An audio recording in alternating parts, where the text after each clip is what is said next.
Amahoro y'Imana bane namwe muri bose mudukurikira kandi mudukunda muri muhande zigiye zitandukanye. Iyi ni Rock Africa ndetse ni Boni TV. Imbere ya kamera hariyo Bwana Maraki. Maraki umeze neza? Meze neza Moize. Nizere ko nawe umeze neza. Nanjye meze neza dushimira Imana.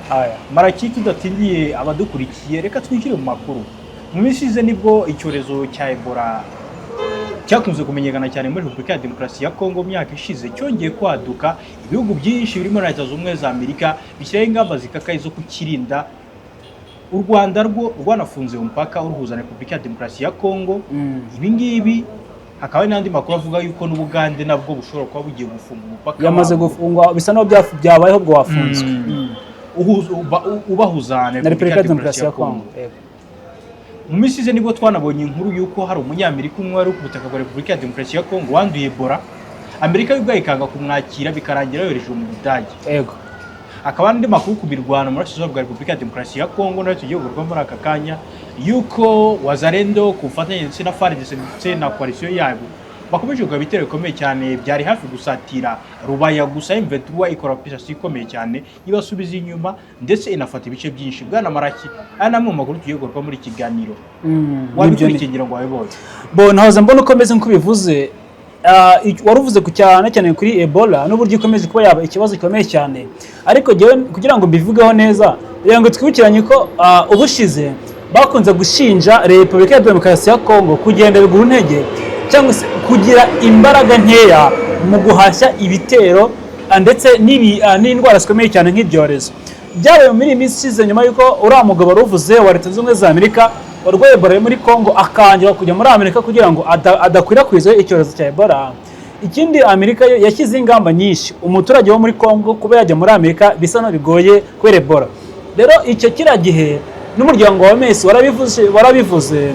Ikindi abantu benshi bashinja Kongo yuko igenda bigura intege mu guhashya icyorezo cya Ebola kubera ko kino cyorezo kimaze imyaka myinshi cyazutse kuri mugezi wa Ebola barabizi hariya.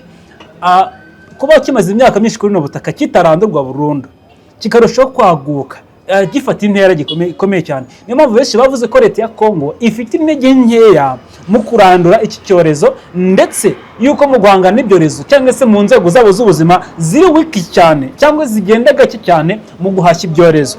Tugereranije n'ibihugu bituranye na Kongo nk'u Rwanda ku ikubitiro rwose rufunga umupaka uruhuza na Goma Kongo hirya hari barabireba. Uganda nayo yafashe umwanzuro wo guhagarika ingendo ziva n'izinjira muri Uganda zinasohokamo zijya muri Repubulika ya Demokarasi ya Kongo. N'imipaka irafunzwe, indege zijyayo n'izivayo ntizemewe. Muri rusange urumva ko hagati y'u Rwanda na Uganda n'ibindi bihugu byashyizeho ingamba zidasanzwe ku baturage bayo bashaka gukora ingendo zambukiranya imipaka hagati ya Kongo n'ibindi bihugu bitandukanye. Ariko iyo byeko Leta ya Kongo isa naho nta kintu bibabwiye kuba Leta yakwirakwira isi. Urebye imyaka kandi bori hamaze ntabwo yagombye kuba ikiri ikibazo gihangayikishije isi n'umuryango wa OMS n'abandi batandukanye ku buryo isi yose igera ikavuga ngo hari kubiki. Imyaka ishize Ebola ivugwa ni myinshi, nta n'icyorezo kiraza ngo kirambe nka Ebola. Coronavirus n'izindi zaraje zirakira, Covid zaraje zirakira. None ibaze ko Ebola ishobora kuza uyu munsi kavugwa bwaki kongera ikavugwa bikamara imyaka 5-6. Ibyo bintu byavuzwe rero na Amerika yuko Leta ya Kongo ifite ubunebwe cyangwa se iri kugira intege nkeya mu guhangana n'ibyorezo. Nge navuga ko bifitanye isano n'ukuri nshingiye kuba kino cyorezo kimaze imyaka myinshi ku butaka bwa Repubulika ya Demokarasi ya Kongo kandi ukabona ingamba z'ubwirinzi guhangana nacyo ntabwo ibikozwa. Ikindi nuko iyo urebye abashinzwe kwita ku burenganzira bwa muntu n'imiryango itandukanye igira inama abaturage yo gukaraba kenshi gashoboka kugira ubwirinzi. Iyo urebye muri Leta ya Kongo amafoto amashusho agaragara ntabwo bambara agapfukamunwa, nta bwirinzi bugaragara ku mubiri wabo usibye abaganga gusa. Ntabwo bakaraba kenshi gashoboka no kujya kwipimisha kino cyorezo cya Ebola hipimisha umuntu bishaka cyangwa se akipimisha umuntu wageze ku kigo nderabuzima cyangwa se ahandi agiye ku serivisi. Ntawe hari bwa buryo buhamye bwo kugikumira no kukirwanya. Icyo ngicyo cyo kuvuga ngo Leta ya Kongo ifite intege nkeya zo kwihangana n'ibyorezo ni ukuri kose biragaragara. Hanyuma rero kuba Kongo yo yaragaragaje ko biri kwaguka na Amerika avuga ngo abaturage bacu bamwe muri bo turabihakanye bakajya mu bindi bihugu. Nge ntabwo nabaterewe nubwo nanone batera kundi ruhande kwanga umuturage wayo byose iby'agaciro, ariko none ntabwo Amerika yifuza ko kino cyorezo cyahita kijandika muri Amerika ngo gikwirakwire, kuko Ebola irakwirakwira cyane kandi yandura mu buryo bwihuse ndetse ikanagera kure hashoboka. Rero ibi ni uburyo bukorwa buri kuba ikibazo, ni ikintu gikomeye. Gusa icyabaye uyu munsi ni ikibazo gikomeye cyane cy'ingutu, kuba abaturage bigaragambije bakanatwika ibitaro. Ni muri turi wazibona ndetse wanabivuzeho mu ncamake. Ubundi ukuntu byagenze, ni umuntu wapfuye. None umuntu apfuye ni umusore. Nabonye banavuga ko yari n'umukinnyi w'umupira w'amaguru mu bice bimwe na bimwe hariya muri Repubulika ya Demokarasi ya Kongo. Ariko yari umuntu ukunzwe cyane, yakina umupira w'amaguru mu makipe atandukanye muri bya bice bitandukanye. Noneho apfuye bajya kumwaka, umuryango we n'inshuti zijya kumwaka ngo zimushyingure. None ibitaro na leta biramwimana. Bimwimanye leta ifata umwanzuro, abaturage barigaragambya banatwika ibyo bitaro igice cyabwo. Ntabwo ibitaro byose bitwitse, ariko ngo hari ibitaro kwa kundi bari bitoya cyangwa se ari binini bo bakema ku ruhande. Rero bari batsema ku ruhande rishinzwe kuvura ndetse no gusuzumirwamo icyorezo cya Ebola. Iryo hema ryo ryatwitswe. Habayemo ikindi kintu bino bitaro bikomeye cyane. Hajemo inzego z'umutekano, polisi zarashe mu kirere zishaka gukumira imyigaragambyo ndetse no guhosha iyo myigaragambyo ari kuba kubera ko yimwe umuntu wabo ngo bamushyingure. Hajemo inzego za polisi n'iz'igisirikare kugira ngo bahangane iyo myigaragambyo. Abarwayi, abatarwaye, abaturage, abantu bose bacyumva ko umurambo banze kuwutanga ngo ushyingurwe n'imiryango yabo, niko gushoboka mu mihanda bakigaragambya. Abaturage benshi cyane uruvunganzoka.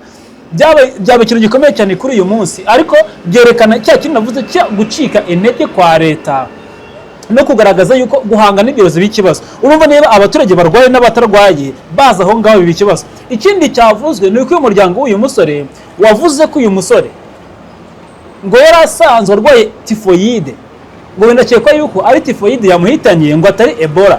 Bityo rero bitekerezwa yuko umuryango navuze ngo tubabazwe cyane nuko batwinye umuturage wacu bakabeshya ko yishwe na Ebola kandi yishwe na tifoyide. Nazibona mu binyamakuru bimwe na bimwe byabyanditse. Umuryango wari uvuga ko uyu muntu atishwe na Ebola, kuba leta yaramwimanye ngo ibeshya ngo ntabwo ari Ebola ngo yishwe na tifoyide, ngo niyo yari ararwaye. Mu by'ukuri bibyarakaje abaturage n'ibi ngibi. Ikindi uyu muturage yari umuturage ukunzwe cyane muri kariya gace kuko yakinnye umupira w'amaguru, yari umuturage ukunzwe n'abantu benshi. Abaturage benshi batanze bavuga ngo birabaje cyane kuba uyu muturage yapfuye. Bati kuba bamutwimye rero biratubabaje cyane ngo tube twamwishyingurira ngo tumenye nuko bimeze, cyane ko umuryango uvuga ko yishwe na tifoyide ahubwo atari Ebola. Gusa inzego z'ubuzima zatanze umukezo bavuga ngo kuba twamwimanye twirinze ko Ebola yakwirakwira mu baturage bose batandukanye batuye bino bice bakayirwara. Niyo mpamvu twamwimanye ngo tumwishyingure mu buryo bwihariye kugira ngo badakora ku murambo, bityo abamukozeho bose bakandura. Niko leta yavuze. Ariko mu bigaragara umuryango we, ababyeyi be bavuze ko atari Ebola ahubwo yarwaraga tifoyide no yamuhitanye. Rero ngiye mbona ko Ebola yabaye ikindi kibazo. Ikindi bavuze ni kuri bya bitero byabaye. Habaye ibitero bikomeye cyane, hari muri za Masisi, bazimwe ibitero bitandukanye muri za Minembwe. Hari kandi drone zikomeye cyane zarashishijwe n'abarwanyi ba AFC-23 n'ibindi bitandukanye. Hari kandi ibice byafashwe na AFC-23, hari n'imirwanyo no yabaye. Ugeze uyu munsi amakuru nagiye mbona nuko ingabo za leta FARDC ziri mu bice bya Zarubaya hafi yazo. Hari ibice byavuyemo, ibice byitwa za Kinigi n'ibindi bice nagiye mbona byinshi AFC yafashe. None izirukanamo abarwanyi b'Azarendo n'abarwanyi ba leta ya Kongo FARDC. Rero abarwanyi ba leta bahisemo kuva mu bice batsindiwemo bajya mu bindi. Gusa no hari ibice bindi nagiye mbona bafashe bakuyemo AFC bayambuye. Muri rusange ariko navuga ko izi drone zifashishijwe na AFC zirasa arizo zatumye iyi leta itsindwa ndetse mu bice bimwe na bimwe igakurwamo, bigatuma inigarirwa na bino bice. Nazimara byari bikomeye cyane kuri uyu munsi. Ni ibitero bimaze iminsi biba ku munsi wa kane, byarabaye kuri uyu munsi wa gatanu byabaye. Hari n'abaturage nabonye benshi bavuga yuko mu bice bimwe na bimwe muri za Masisi hari humvikanye urusaku rw'amasasu ndetse n'imbunda zikomeye n'izoroheje zarashe ku buryo abaturage benshi batashoboye gusinzira uko bikwiye. Ikindi nabonye bivuga ko abaturage benshi bo muri bino bice bitandukanye bavuye mu bice byabo. Imboni TV, imboni ya rubanda.